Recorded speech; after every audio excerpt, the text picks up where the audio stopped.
Good afternoon, class. This is class number 4, and what we're going to talk about today is cutting out the shape of the oar. We're going to talk about tapering it. We're also going to talk about how to hold the oar in place as you work on it so it doesn't slide all over the place as you do this. The first thing we need to do is we need to be able to hold the oar still. So what we've rigged up here is we've got a hand screw that we laid flat on the bench, and we've clamped it to the bench with a regular clamp. And then what we've done is taken the tapered handle and we've changed the hand screw, the wooden clamp, until it fits that taper, and then tightened it up, and now it can't move. One thing that's a really good idea to do is make sure the end of the handle is against the rod, the threaded rod of the clamp, so then it can't move back and forth. So that's securely held. Now, going to the other end, this end can move all over the place. So we make a little block that has a V-notch in it that will fit the edge of the oar, or if I loosen this up, I can turn it that way, and the shallow notch here will fit the blade sideways. Now it can move a little bit, but not as much. And what we'll do with this little block is we'll take another clamp and we'll hold that in place by clamping it to the sawhorse. All right, so the 3 tools that I'm going to use to clean up the shape is a block plane, a low angle block plane. The blade is at a low angle instead of up high. All right, we'll use a spoke shave. All right, that again has the short base on it so it can do inside curves. And then we'll use a bench plane. This has a higher angle at it, but it's also bigger and longer to do straighter cuts on the blade. All right, so the first job I want to do is I want to clean up the outline of this at the blade. And since it tapers that way, going in that direction is going with the grain. All right, I won't tear anything up. All right, I have to be a little tricky because I have to be able to see my line as I do this, and at the same time make sure I'm cutting square across.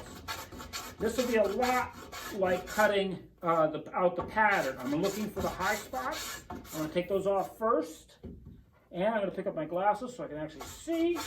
All right, so I'm working down to the line there, watching the line,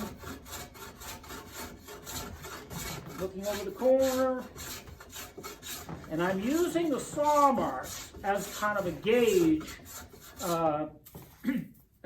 to make sure I'm staying square across.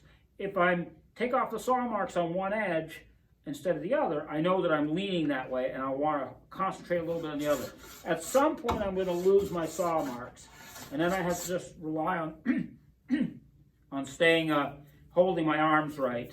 You can also get a small square on the sides to check it, but we're not going to have a whole lot left once we get done with the final oar, so it's not a big deal.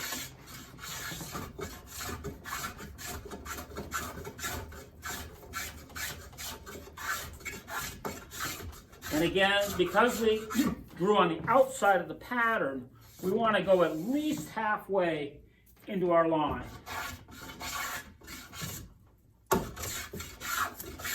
You don't want to leave the whole line there. All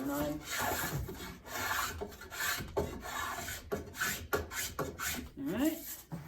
We can use our fingers we can also look at it, see what it looks like. It's looking pretty good.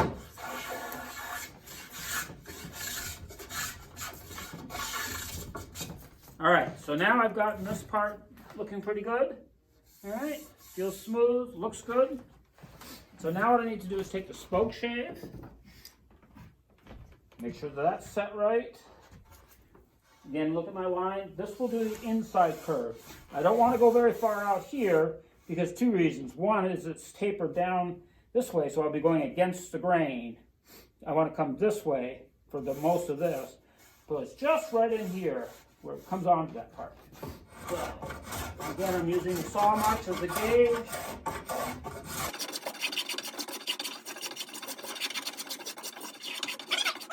Right about in here, you can hear it starting to go against the grain.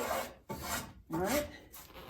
If you want to get a square and put that against there to check it, that is helpful. All right? Now, This is a little awkward for me to do so you can see, but I can lean over and see. So the biggest spot I've got of wood to remove for this long length is right here where the saw stopped cutting. So I'm going to start there, get that high spot, because I want to taper from where the leather starts up near the handle all the way down to here. Alrighty? So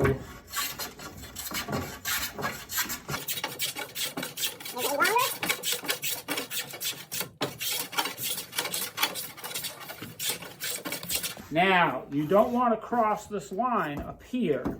So one of the things that can be helpful to do is take your pencil and just draw some lines on there. All right? Then you can see where exactly where your cutting is stopping and where it's starting. And I'm getting very close.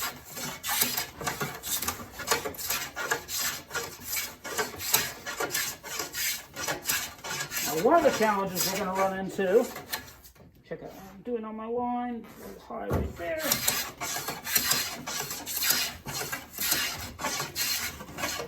One of the challenges we're going to run into is eventually the nose of the plane, the front of the plane, will start rising on this inside curve, and then it won't cut anymore. So I'm hoping I cut far enough to get there.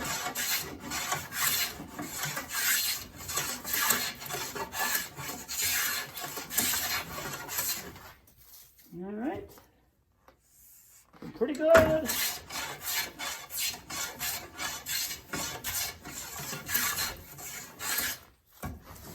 This is tight. It seems to be moving a little bit. All right, so I'm good here. I look pretty good all the way along. I would frankly rather go a little heavy at this point, because eventually I'm going to be 8-siding this and rounding it. I'm going to be sanding it.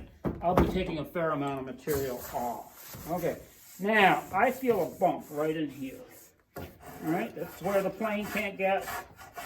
I'll just take my spoke shave, or what I could also do, because the block plane is shorter and it will go flatter than the spoke shave, I could hit that in there with this block plane and get it. Now that feels pretty nice to me. All right, all the way to the end. All right, I'm going to flip this over and show you another way to do this. All right. So what I'm going to do is undo this. I'm going to turn it flat. All right. I was having trouble before seeing the line.